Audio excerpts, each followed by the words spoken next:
We're driving a 2025 Mazda CX-5. The second generation CX-5 is now in its 9th year on sale. That is an eternity in the automotive world. Should Mazda change the CX-5? And also, what's new for 2025? We'll talk about it. But first, here's how much the CX-5 costs. Our particular trim is the Carbon Turbo trim, and it has this terracotta and leather interior, and this contrast stitching really does help elevate it. That's something we've noticed in Mazda interiors, is that they can be very simple, and depending on trim, they might have just enough little flourishes to really make them feel special. But in the lower trims, they might feel a little plain. One material I wish there was less of is this shiny black plastic. It is not in good shape. Sometimes we get a car from the press fleet where it's like brand new and you don't really notice it, but this one I think it's been around a little while because you can see so many scratches on the shiny black plastic, thus reinforcing our premise that it doesn't wear all that well.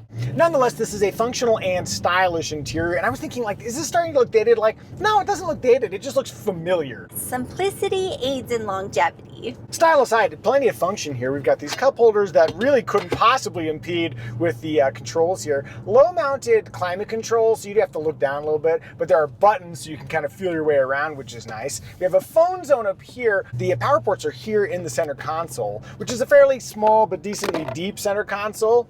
So if you want easy access to your phone, but you also want it charging, you're going to need to stretch the cable this distance. In our particular trim, though, we do have a wireless phone charger. We also have sauce pockets in the doors and generous lower storage with room for a bottle. If you move to the rear doors, you can store a bottle there, but it's going to be at a weird angle, so make sure you have the lid on tight. Moving to the seats, I've got decent lateral support in the shoulder region. Down here in this like mid-back section, there's a bit of a pressure point for me. How is it feeling for you? I'm comfortable in the seat. Behind my preferred front seat position, reasonable knee clearance. Foot space is excellent because the front seat sits up high enough, plenty of head space, and even in that middle position, my head clears with no issues. We do have a center tunnel to contend with that limits, comfort for a full-size occupant, but Kiddo, what about you? How do you fit in that middle spot? The foot space just fits my feet. Kiddo, what about climbing in and out of the CX-5? Any challenges? No challenges. One last second row item, we have a recline function. It's just 2 positions, but it is nice to be able to put the seat back just a little bit on long journeys, and that's one thing that distinguishes the CX-5 from its sibling, the CX-50. If you want to rear recline, get the CX-5. As for cargo space, we've got 30 cubic feet. In the compact segment, that is okay, but it's certainly not category topping. And it's crazy, I just said the word topping and all I can think of is an ice cream sundae right now. Are we going for sundaes after this? I wish. She wants to go for cake, not sundaes. She doesn't really care for ice cream.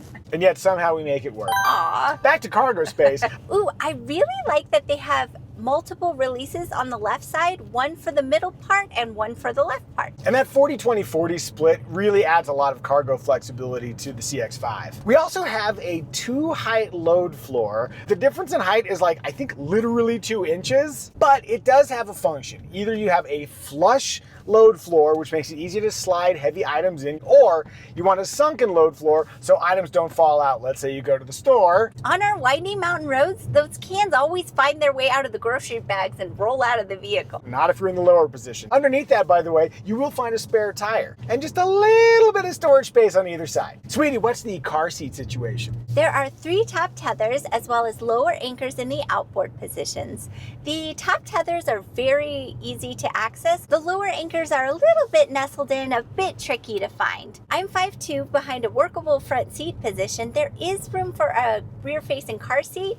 Barely. As for safety, the NHT has rated the CX-5 5 stars overall. It is an IIHS top safety pick based on the 2023 model. We have 6 airbags standard plus a full suite of active driver assist technology. Family, what do we think? Is the Mazda CX-5 family friendly? It is small family friendly. Rear window test. Not all the way down. High five anyway. Ooh, fun face.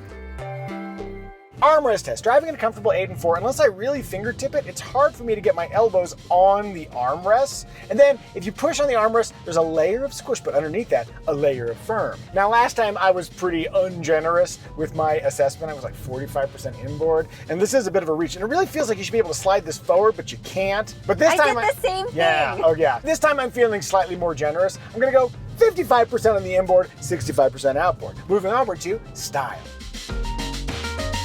We're driving the second generation Mazda CX-5, which was launched for the 2017 model year. Super old in automotive terms, and yet it looks pretty contemporary. Part of that is that they did update it, I think 2022. But sweetie, what are you thinking about the style? I like it even better than the modern Mazda design language. I just love how the curves interact with the straight lines.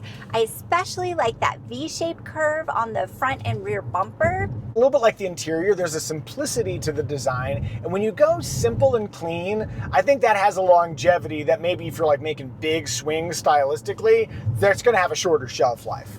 Our specific tester is the Carbon Turbo edition, visually distinguishing it from other CX-5s. You got a lot of black trim. You got black trim here on the mirrors and over the wheel arches, also exclusive 19-inch dark wheels. And then inside you've got that terracotta interior theme. And if you like all of this stuff here, I'm sorry, but they have canceled the Carbon Turbo mid-year for 2025. But you can get roughly the same visual style if you go with the 2.5 Carbon edition. Oh, I forgot to mention, it only comes in rhodium white or this zircon sand metallic. And I should have mentioned at the very beginning, I'm wearing matching aviators from Flying Eye sunglasses. These are the Coopers. They're a little big for my face, but they are dark and they do match some of that cool carbon style. If you're in the market for eyewear and you'd like to help support our channel, click the link in the description below where you can learn more about Flying Eyes. Despite its speedily advancing age, we still like the look of the Mazda CX-5. But what do you think? Do you like it? Do you dislike it? What should they do with it? Tell us in the comments section. Also, thank you for watching this video. We appreciate your likes and your comments, and maybe you subscribe to our channel. Whatever you do, we appreciate it. Thank you for watching this video. Onward to In Motion. Every time I drive a Mazda, it's a Groundhog Day situation. Here we go. Ride quality is a little bit firm, but generally comfortable. Competent in the corners, but not as playful as it used to be. The vibe here is predictable and competent, and then that can potentially yield some fun because you feel comfortable knowing that the car is going to go where you want it to go. I do wish that maybe there was a little bit speedier response from a steering perspective, you know, as I'm making these little adjustments that might give a greater sense of engagement. But to Mazda's credit, they use a great deal of technology to keep the vehicle pointed where they think you want to go. They do things like they'll subtly, you can't even feel it, reduce power to put extra weight on the front tires as you're turning in, so you have more predictable steering. Dynamically, the Mazda CX-5 is well sorted. We've got the turbocharged engine. I'm gonna floor it. I don't think we even got a downshift. We didn't need it. We just immediately get that pull. It's not peaky turbocharged. It's like ready to go turbocharged. We have a 6-speed automatic transmission, and in the modern era, 6 speeds is not that many. With the base engine, it can feel a little lethargic. Between shifts, it's like, okay, we got to build up some steam again. Not so with the turbocharged engine. For maximum satisfaction, get the turbo. And just driving around too, I find shift behavior to be plenty smooth. So yes, a satisfying powertrain combo. For lower trims, there's a transmission mode where you can like put it in sport, which makes it a little bit more transmission sporty, and then you can also do manual mode.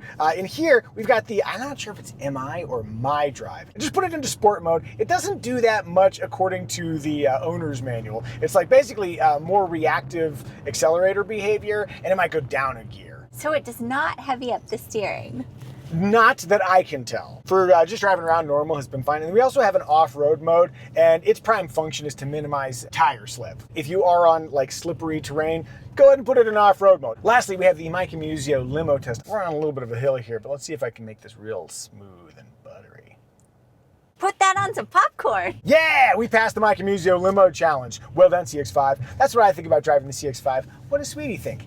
As you take away here, tell me, how do you find the seating position? The seating position is good. I ask because the CX-50, which is very, very similar to the CX-5 and sold alongside it, actually has a much lower seating position. This is like 5.7 inches higher. And I was just wondering if that was like a little more accommodating to your ladylike physicality. You really, hit that hard. Is that because a bird on me earlier? Does that make me not ladylike anymore? It was like 30 minutes ago.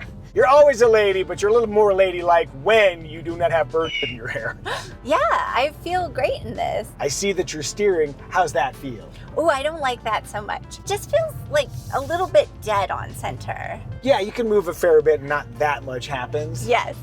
I mean, it does give us that fun old-timey movie driving thing. But once the turn begins, do you feel like the vehicle goes where you expect it to? Yes, and I actually enjoy driving this. Just if I am told to get in the driver's seat and think of what might bother me, that's the thing. Why don't you come to a complete stop and then floor it? Kiddo, count mommy down. 3, 2, 1. 0. How's that feel off the line? Ooh, really strong off the line. And then there was like a swell that happened. Yeah, it's like enough and then more. Yes. And then what about visibility? Any challenges? Visibility is good all around. If we were in the market for a compact SUV, are there any game killers that would keep you from driving a Mazda CX-5? No game killers here. Excellent. I'm getting back to the driver's seat. All right, moving onward to remarks. We have a standard 10.25-inch screen. It's high mounted, so close to your field of view. It's controlled with this all-controlling knob down here, but with the integration of CarPlay and Android Auto, they have allowed a touchscreen ability, and it's within reach that you can actually use it. When you get into the vehicle, that touch functionality only works when you're standing still. You do have to do a little bit of menu digging to activate it. Go to Settings, Connectivity Settings, Bluetooth, select one of your devices, and then hit Touchscreen in Motion for all devices. Once you do that, you can touch the screen even when you're driving. The native infotainment is so simple, I don't mind using this knob to access it. I should also mention that smartphone connectivity, Apple CarPlay and Android Auto, is wired in the lower trims. Then once you get up to that 2.5S Carbon Edition trim, which is kind of in the middle, it becomes a wireless feature. And now let's take a look under the hood in a test inspired by my buddy Brian. Here's how you open the hood on a Mazda CX-5. It's a little tricky knowing where the prop rod goes. It's kind of hidden. Once that's sorted, here's where you check the oil level. Here's where you add oil. And over on the left side, that's where you add the washer fluid. And if you're wondering what the CX-5's horn sounds like, all right, let's talk engine choices. The base engine is a 2.5-liter 4-cylinder.